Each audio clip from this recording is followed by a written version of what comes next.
Shine, everyone, and thank you for joining us on air and streaming on KARE 11 Plus. I'm Jason Hacken alongside Cece Gaines, who's in for Alicia this morning. And we hope you got outside and enjoyed yesterday. We told you, we warned you, because it is going to change quickly around here. And we probably won't see that for what, a couple weeks, John? That nice weather? I'm sure it will return, I promise you. But yeah, I think we went outside, we walked a bunch, biked, and I was like, all right, kids, 10 days, pack it up. Let's get playing some Roblox. But yeah, it's going to be nasty. And today, I don't want to trash today. Today's actually a solid day.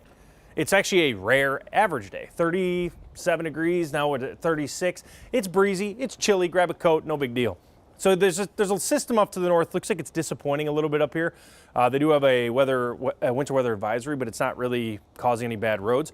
But you can see that up towards really north Brainerd, so Emily outing. There's a little bit of snow coming in. Maybe a very light mix up in Nisswa over towards Park Rapids. But again, I have not seen any bad roads. Now today, the big story is it's not bad. It's 22 degrees cooler. That's obviously the big story today. We'll see northwest winds. You'll need your coat throughout the day, but again, not a bad one. It's a lot better. It's actually the best day I have over the next 7 days, so think of it like that. We'll map out that messy storm system in your forecast. Cece. Good morning, 6:02. No crashes this morning at this point. Things still pretty quiet out there, which is good for your Tuesday morning drive. This is a live look here in Pine Springs, where 694 meets Highway 36. More folks getting out there this morning. Taking a look here at the bigger map as promised. It should be all green as you head out.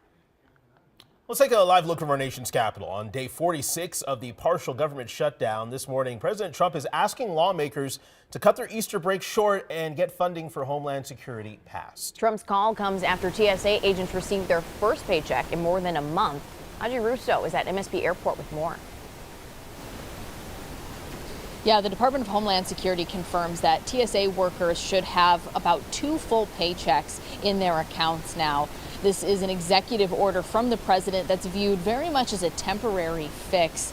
And now the attention really is shifting from TSA lines back to Capitol Hill. So the House and Senate left for Easter recess without passing funding for DHS. The Senate Majority Leader has decided not to call his colleagues back until he knows he has a deal he can pass. President Trump is encouraging Senate Republicans to eliminate the legislative filibuster and pass the funding bill without Democratic votes. I think the Senate is playing it too soft. The Republicans are wonderful people, but we're dealing with very sick individuals. The Democrats are sick. The good news is that over the last 24 hours, we have seen the long TSA lines at the nation's airports start to improve. However, DHS confirms 500 TSA agents have quit since the shutdown began. So getting back up to full staffing could take some time. Back to you. All right, Audrey, thanks for breaking that down. Hopefully things can clear up here pretty soon. Hopefully so. In just a few hours here, another suspect in the Feeding Our Future fraud scheme will be sentenced. This comes after one of the first defendants to plead guilty learned his fate, apologizing to the court for his actions.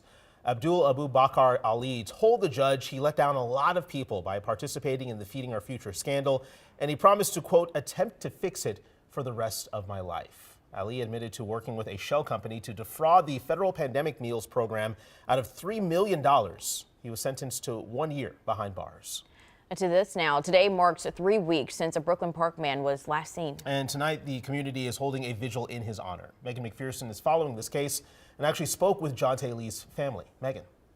Yeah, this doorbell video shows Jonte Lee the night that he disappeared. This was on March 10th, now 3 weeks ago. And his family tells me that he left home with a friend that night and at some point got into an altercation, that friend later calling 911. Brooklyn Park police say Jonte was last seen in this area near Maryland and 70th Avenues. Here is a closer photo of him from that night. You can see it there. He's wearing 2 gold chains. His brother tells me officers came to the family's home to check on him and began searching, but Jonte never came back. The Minnesota Bureau of Criminal Apprehension now classifying him as missing and endangered. Cassie, Jonte's mother, says he would never just vanish without a call or text. We're pretty close knitted family, you know. Jonte would never do this. He would never do this. He will always, no matter what, make contact with me no matter where he's at. We want to know where Jonte is.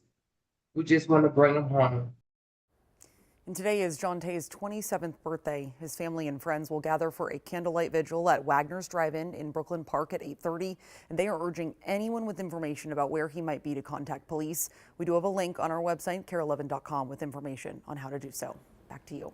And hopefully he comes back home soon. Megan, thank you so much for that update.